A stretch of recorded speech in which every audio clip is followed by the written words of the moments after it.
This happened way back in 2005. I was 18, I was living in Uvaldi, Texas, a very low-income neighborhood. The benevolent you'll find spread out of control in rustic Texas when you're not right beyond a city. The nearest city to me was San Antonio. I was going to some neighborhood junior college. Since that is every one of my folks could bear from me one of my closest companions from secondary school. Andrew moved to San Antonio to go to San Antonio school. He was living in some little loft somewhat beyond the city, with a flatmate. His sweetheart would likewise frequently remain with him, since the city's just actually 90 minutes away. I would visit him all the time. He welcomed me this one end of the week to come crash for the evening, so I took my handy-dandy old 1995 Toyota pickup truck, and just joking, the thing was a piece of poo. The gas measure didn't actually chip away at it. I'd need to constantly monitor when the last time I topped the tank off, was then reset the outing mileage. I took course 90, which was a straight shot from Uvaldi to San Antonio. I was out and about at like 3 p.m. on a Friday and there was no traffic at all. I got to Andrew at a sensible time. His sweetheart wouldn't arrive until tomorrow. So this evening we planned to go out. We halted at an alcohol store and we drank in his condo for some time with his flatmate. Then the three of us went to this jump bar that would sort of look the alternate way with counterfeit IDs. That was essentially our night. We got back to their loft around 2 a.m. In the wake of getting food, I rested on the love seat the following day. Would have nearly been the same thing yet. Andrew and his sweetheart were having issues the entire day, and as the two of them got drunker as the evening advanced, she began shouting at him in front of me, and it got downright abnormal also. Awkward. I didn't actually have a whole lot to drink that day, since I was at that point risky about remaining the evening with her there. I at last chose I would simply return to home base. I bid farewell to everybody and began my process home. It was extremely late, around evening time. I need to surmise 12 p.m., perhaps somewhat prior. Highway 90 was abandoned as of now, so I would fly for my pickup norms. However, abruptly the motor began faltering. I felt my heart totally drop. As I understood, I neglected to top off the tank. I dialed back. However, it was past the point of no return. The motor slice I pulled to the roadside and took a stab at beginning it a couple of times, yet it did no decent. I took out my wireless, which was similarly as crappy as my truck, and I attempted to get a signal. No shot. I was unable to try and call for help. I needed to simply put my dangers on and trust a decent Samaritan would pass. You might have a hard time believing how long I sat in the roadside prior to seeing headlights. I waved my arms as the vehicle drawn closer, yet it zoomed past me, overlooking me. This reoccurred later. An additional 10 minutes or so, I was beginning to feel miserable, like perhaps I ought to simply rest in my vehicle and stand by till dawn to get help. So that is the thing I was going to do. I got inside my vehicle, took the key out of the start to cut the battery, and just calculated my seat back to nod off. I would hear a periodic vehicle zooming past like once every 10 minutes. However, it didn't feel worth waving individuals down in obscurity. It appeared crude for me and to individuals in the vehicle. However, when I was beginning to, as a matter of fact, float away to rest, a vehicle entryway shutting from behind me awakened me. I thoroughly searched in the rearview mirror and saw a vehicle pulled up behind me with its headlights off. I pivoted now to get a superior look. There was some huge pickup truck, yet I couldn't see anybody within it, nor did I see anybody beyond it. Perhaps somebody headed over to help I escape the vehicle. What's more, said excuse me to no reaction. I strolled nearer to the truck just to affirm nobody was inside. Then at that point I strolled back to my vehicle. This was bizarre. I looked towards the trees on the roadside. Perhaps somebody was peeing in the forest. I returned inside of my vehicle and locked the entryway. This was just too odd. Unexpectedly, there was a tap at my window. I bounced. I hoped to see a man peering down at me into the vehicle, grinning. I sat idle. Yet he said, "Hello, pal, need a hand?" I brought down the window a brake and said hello. I ran out of gas. The man said, "That is a remarkable problem. Step out and give me a hand with this genuine speedy." When he said this, I thought he implied assist him with a gas container to genuinely top off my tank or something to that effect. Thus, I got out of the truck and closed the entryway, anticipating that he should lead me to his truck.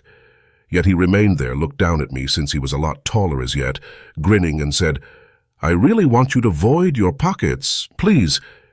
It took me a second to deal with what he implied.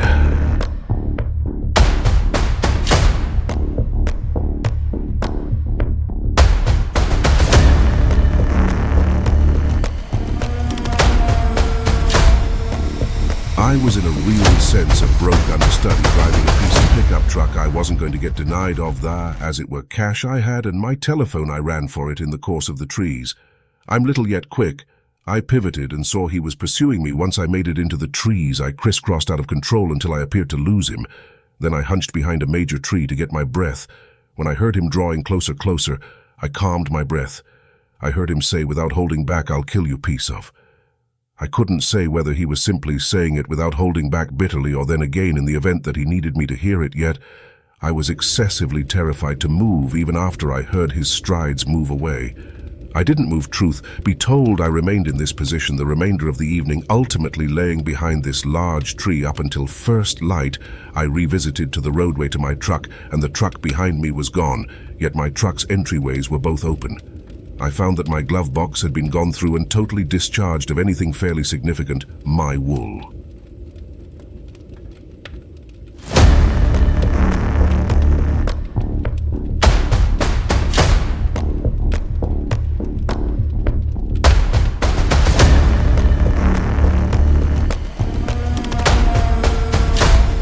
Hoodie was additionally taken, which had something in the pocket.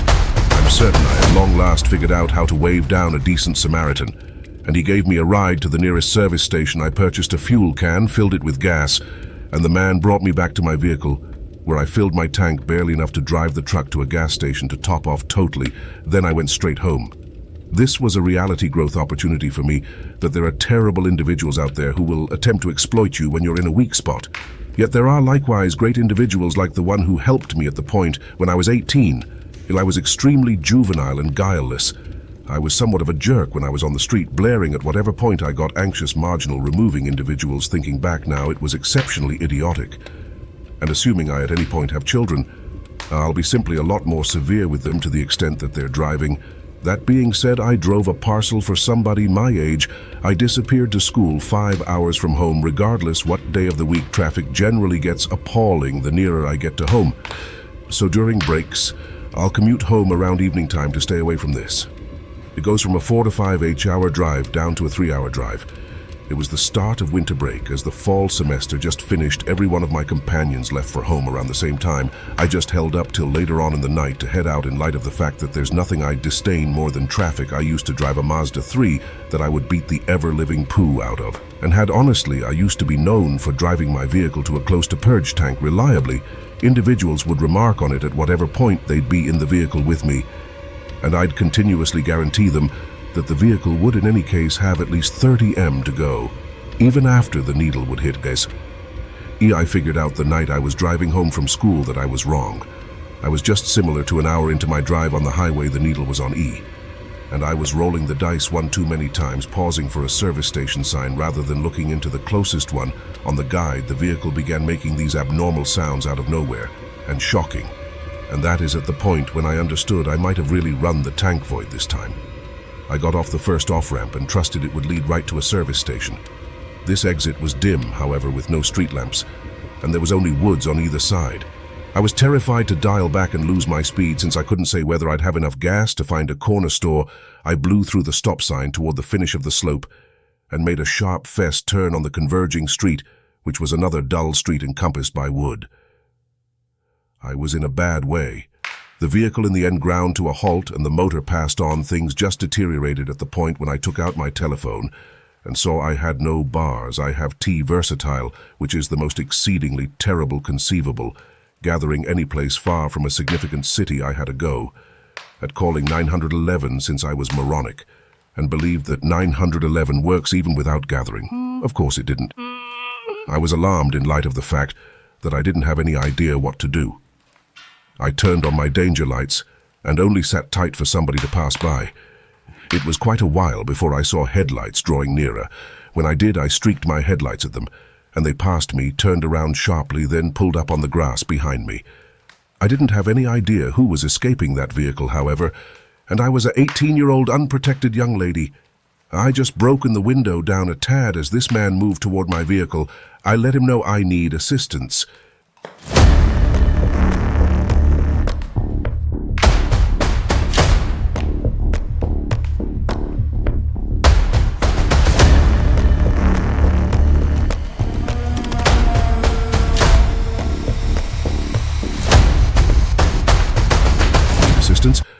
I ran completely out of juice. He presented to give me a ride to the closest gas station. He was this uncovered and fellow with glasses on. He sort of looked dependable. I had no other clear choices except for to acknowledge his deal. I escaped the vehicle also. Followed him to his vehicle, ensuring to lock my entryways. First, his vehicle was a dark Honda year, presumably a 2010. It smelled out of control in his vehicle. I couldn't stick what the smell could be. However, he banged another U-turn and begun driving toward the path he was driving before he made discussion with me, asking where I was from, and fundamental questions. I was straightforward with him that I was driving home from school. He said he lived nearby, and that they don't get too many tourists getting off the highway for this calm, close-to-nothing town the course we were taking. Missing the mark on structures, any place it was simply woods, wherever I inquired, as to whether he knew about any gas stations, and he said no doubt. Far up the street I began hearing knocking and pounding coming from the rear of the vehicle. It seemed like the storage compartment. At first I thought it was perhaps knocks in the street, or a free item in the trunk. He appeared to continue to talk and talking, like he wouldn't stop at last. We got to a kind of town-looking region. There were a few lights and structures, finally a burger joint and a couple of little houses. There was a red light at the principal convergence. Since I got in his vehicle, we halted furthermore. Interestingly, there was quietness, and afterward I heard the obvious sound of somebody shouting in the trunk, followed by bangs and bangs. I taken a gander at the one who took a gander at me. In a part second, I unfastened my safety belt, opened the entryway, and ran. While at the same time he had a go at getting me and pulling me back into the vehicle, I heard him get out also. However, rather than pursuing me, he raced to close his traveler side entryway. Then I heard him floor it down the road. I ran into the coffee shop and inquired for help, causing a ruckus. I utilized their telephone to call 911. I held up there. It turned into this entire thing with numerous police making an appearance to the coffee shop to take a report. Given the gravity of the report that I was making, that I heard somebody in the storage compartment of the vehicle, they needed to triumph. Ultimately, every single detail for me about the man's vehicle, his appearance and where he got me. I was likewise given a ride back to my vehicle so they could likewise remember the pickup area for the report. They likewise assisted me with snagging AAA, which at last would come to my area to fill my vehicle with gas. This was generally the most startling experience of my life. I was totally shocked the entire rest of the ride home. I want to believe that they found that man I trust, whoever was in that trunk, is as yet alive today. For all I realized, that man might have been bringing me to his home or elsewhere, and I was simply fortunate I gotten an opportunity to get out at that red light. I live in Burke Region, North Carolina, in Morganton. I'm utilized to the calm way of life that accompanies living in a country place. You get some strange characters to a great extent. However, it's generally nothing really awful. I own a pleasant plot of land. With my better, half my work plan vacillates here and there. I work days. At times, I work evenings. This occurred on a night that I was returning following a night shift, so it must be like 3 a.m. My telephone was practically dead. I was eager. I was drained also. I simply needed to get some food and head home. I halted at the corner store to get $1.10 worth of gas and furthermore a bundled sandwich, which I continued to eat inside the corner store. Bistro, some crude person was peering toward me for a bit until he left the structure without purchasing anything. In the wake of eating, I went outside to top off the gas and afterward got back in the vehicle. The smell of gas was extra sharp for reasons unknown. These streets are extremely dim and twisty around evening time, so I was driving sluggish, particularly since I was drained following some serious time work. Then, at that point, something startling happened. The needle on the gas check unexpectedly dropped to E. Furthermore, the low gas light came on and blared. I had no clue about what was happening. I'm not a vehicle individual, and I'd never run out of gas before this. In addition to the needle just abruptly dropped. I thought at first that the PC was messing up, so I pulled over and restarted the vehicle. However, the needle was still on E. I attempted to keep driving, yet the motor kicked the bucket. I began having a fit of anxiety. I called my significant other first thing, and thank God he got. I asked him how did my vehicle run entirely out of fuel after I recently filled up, and as I escaped the vehicle I smelt gas. I let him know this, and he said it seems like a...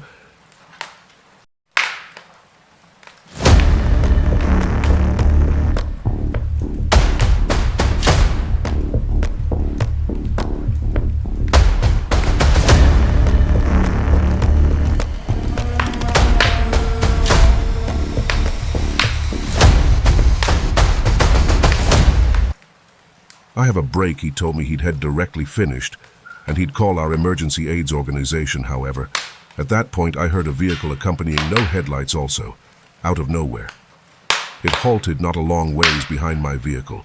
I out of nowhere remembered to raise that questionable person who was watching me at the corner store and inquired as to whether there was an opportunity he did something to my vehicle. My significant other's tone unexpectedly changed to sounding more concerned and stressed. He expressed, yes, there's an opportunity that he might have cut my fuel line. I didn't have the foggiest idea what that implied. All I knew was I expected to run. I took my keys out of the start and shut the entryway and locked it, so the headlights would switch off. My telephone was on like 2%, so I told him to message me. When he's close, I ran off the street and towards the first house I could find, I ran down the long carport and up the property to the front entryway. Every one of the lights in the house were off. I actually rang the ringer numerous times in any case. Ultimately, a light turned on and afterward, the entryway opened. A man in his 60s opened the entryway. He appeared as though he was simply awakened up. I requested that he let me in to stow away and charge my telephone. Later, a touch of making sense of. He opened the entryway completely and, given me access, I asked him for an iPhone charger and he said he'd go look for one then. At that point, requested that I sit down in the lounge. I plunked down still in my nurture cleans. Feeling a blend of feelings, the man called out from the kitchen inquiring as to whether I needed some water. I said, okay, please, much to his dismay. I saw his appearance in a mirror in the lounge room that gave perceivability into the kitchen. I saw him fill a cup with water. Then I know beyond all doubt I saw him drop something into the water. He strolled away from the mirror. However, the fixture was all the while running. It ran for a strong 30 more seconds before he switched it off. He returned into the front room with a glass of water, and given it to me, I said thanks to him, and he plunked down and just seen me then, at that point, requested that I make sense of the circumstance again. I answered to him. I very need a charger so I could contact my better half. He said all right and went higher up. I checked my telephone and it was on 1%. I utilized that leftover battery to send my ongoing area to my better half. In the event, I then smelt the glass of water, and in spite of the fact that it didn't possess an aroma like anything, I realized he put something in it.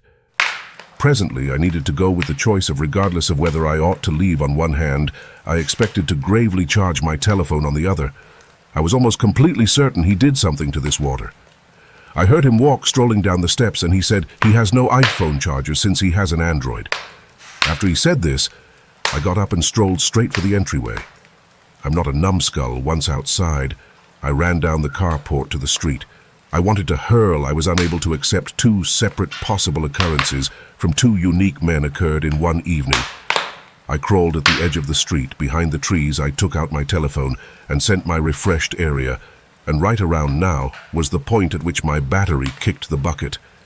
I sat tight until I saw natural headlights of my significant other's truck. I went out waving my arms and expressed gratitude toward God. It was him. I got inside the truck and let all my feelings out, crying to him about what I just went through. He carried us to my vehicle, and there could have been at this point not a vehicle behind. However, my back window was broken also. It seemed somebody had gotten into the secondary lounge. However, nothing of high worth was passed on in my vehicle to take. At any rate, my vehicle battery was likewise now drained when I informed my better half concerning the one who attempted to possibly roofie me. He was so irate, he needed to go separate his entryway. Yet I let him know no, we should simply hang tight for the tow truck to come. We stood by all in all a while before it came. My vehicle was towed to my showroom where they would take the vehicle in the following day. My better half was correct. My vehicle was vandalized and the fuel line was cut. Totally expressed gratitude toward God. I was off the following barely any days, since I wanted a chance to intellectually recuperate from this night. Of the thought that 2 times in a single night I was very nearly a survivor of a few crude men I just couldn't get,